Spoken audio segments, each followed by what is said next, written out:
आज हम कक्षा 10वीं विषय इतिहास अध्याय 2 विश्व युद्धों के बीच रूसी क्रांति और महामंदी पढ़ेंगे, है ना। तो 2 विश्व युद्धों के बीच में जो रूस में क्रांति हुई है ना, और सन 1929 में पूरे विश्व में, है ना, जो महामंदी आई उसके बारे में हम पढ़ेंगे, ठीक है। तो 2 विश्व युद्ध बताया जा रहा है। तो 2 विश्व युद्ध हुए थे। प्रथम विश्व युद्ध हुआ था सन 1914 में हुआ था ना, 1914 से 1918 तक के। उसके बाद द्वितीय विश्व युद्ध हुआ था 1939 को प्रारंभ हुआ था और 1945 तक चला था, है ना। तो 2 विश्व युद्धों के बीच में जो रूस में क्रांति हुई, है ना, और विश्व में जो महामंदी आई उसके बारे में आज हम पढ़ेंगे, ठीक है। तो जैसे जैसे प्रथम विश्व युद्ध जो है ना समाप्त होने लगा, प्रथम विश्व युद्ध अंतिम चरण में आने लगा, वैसे वैसे यूरोप में एक क्रांतिकारी लहर उठी, है ना। क्रांतिकारी लहर तो ऐसी लहर उठी जिसमें, है ना, जो पुराने राजघराने थे, है ना, यूरोप में जो राजघराने थे और तानाशाही जो शासन था, है ना, तो उसके खिलाफ ये विरोध के स्वर उठने लगे पूरे यूरोप में, है ना। और विरोध के फलस्वरूप जो पुराने राजघराने हैं और जो तानाशाही शासन है वो यूरोप में लगभग पूरे समाप्त हो गए, ठीक है। तो इसकी शुरुआत हुई सन 1917 में, ठीक है, रूसी क्रांति, है ना। देखिए, तो 1917 में ये प्रारंभ हुई, है ना, रूसी क्रांति, जब वहाँ के सम्राट जो थे जार निकोलस थे, ठीक है, रूस के सम्राट जार निकोलस थे। तो उसको क्या है, अपनी गद्दी को, है ना, त्यागना पड़ा, अपने पद से उनको हटना पड़ा। तो धीरे धीरे ये लहर क्या है ना, रूस जैसे यूरोप से पूरे यूरोप में लहर फैली हुई थी, तो धीरे धीरे लहर जो है कहा जाए रूस के बाद ये लहर जो है जर्मनी, ऑस्ट्रिया, हंगरी, है ना, बुल्गारिया, तुर्की आदि जो राजघराने हैं उनको भी ये धाराशायी कर गई। वहाँ के भी राजघराने जो है उसको भी जो थे वो भी समाप्त हो गए। तो रूस में अक्टूबर 1917 को एक और क्रांति हुई, है ना, जिसके द्वारा वहाँ साम्यवादी सरकार बनी, ठीक है, साम्यवादी सरकार बनी। तो साम्यवादी सरकार क्या है, तो साम्यवादी सरकार से अर्थ यह है कि इसके अंतर्गत ऐसे समाज की स्थापना, मतलब कहा है वर्ग विहीन, है ना, किसी विशेष वर्ग को महत्व न देकर के वर्ग विहीन, जिसमें सभी वर्ग, है ना, देश में सभी वर्ग जो है वो समान है।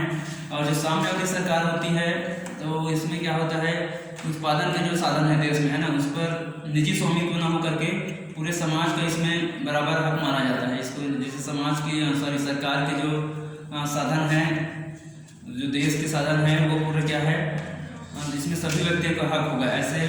और इसमें समतामूलक समाज की स्थापना किया जाता है, किसी विशेष वर्ग को इसमें महत्व नहीं दिया जाता है। ये इनका, है ना, उद्देश्य होता है जो साम्यवादी सरकार है। तो अन्य देशों में साम्यवादी या समाजवादी सरकारें तो नहीं बनी, है ना। साम्यवादी सरकार कहाँ बनी, रूस में बनी। तो अन्य देशों में ये सरकारें नहीं बनी, लेकिन वहाँ पर क्या है, लोकतंत्र की स्थापना हुई। तो जर्मनी में वाइमर संविधान, है ना, वाइमर संविधान, जर्मनी के संविधान को वाइमर संविधान इसलिए कहा जाता है क्योंकि इस संविधान का निर्माण वाइमर, इस संविधान की जो रूपरेखा है ना, ये वाइमर नामक जगह पर बना था, इसलिए इसको वाइमर संविधान कहते हैं। तो इसके तहत जो वयस्क महिला पुरुष है ना, महिला पुरुष है, इनको क्या है, और देश में जो अमीर गरीब, मतलब किसी भी भेदभाव न रखते हुए सभी को चुनाव लड़ने और मत देने का अधिकार इसमें प्रदान किया गया।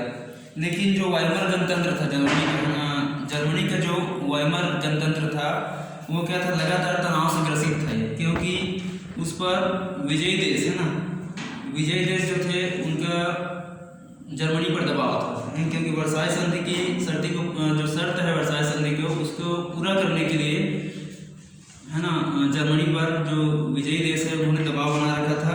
तो दूसरी ओर क्या है, जर्मनी के लोग इसके खिलाफ जबरदस्त उनके मन में गुस्सा बन रहा था, ठीक है, जो विजयी राष्ट्र है उनके खिलाफ।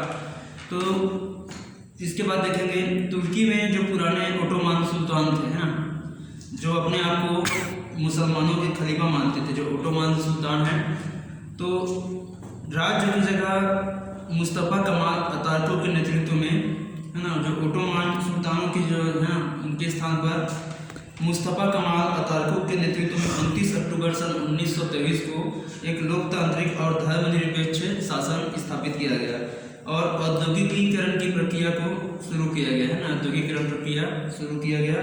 तो इस्लामी धार्मिक कानून की जगह वहाँ पर लोकतांत्रिक कानून लागू किया गया और धार्मिक मदरसों की जगह सभी बालक बालिकाओं के लिए आधुनिक स्कूल की व्यवस्था किया गया।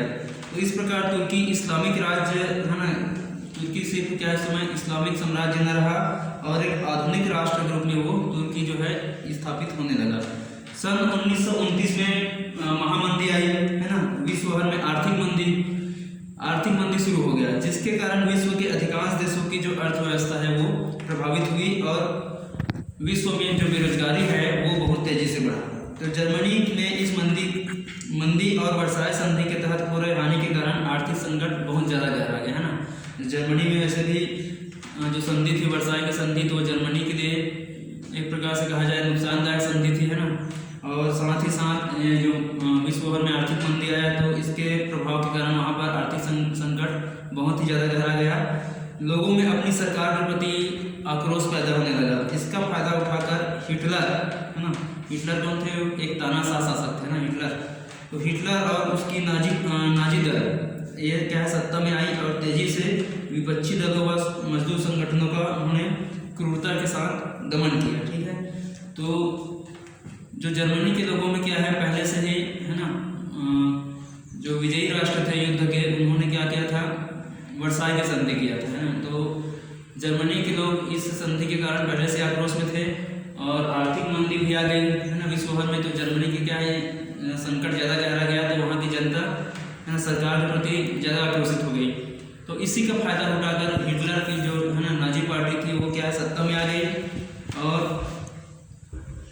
लोगों ने भी उनका समर्थन किया है ना। तो क्या सत्ता में आने के बाद जो उनके विरोधी दल थे और उनके नेताओं थे तो उनका उन्होंने तेजी से दमन किया और जो मजदूर संगठन थे उनका उन्होंने भी दमन किया। साथ ही यहूदियों के खिलाफ एक भयानक अभियान छेड़ा। धीरे धीरे हिटलर वर्साय संधि की शर्तों का है ना उल्लंघन करता गया और युद्ध के माध्यम से विश्व में अपना अधिकार जमाने का वो प्रयास करने लगा।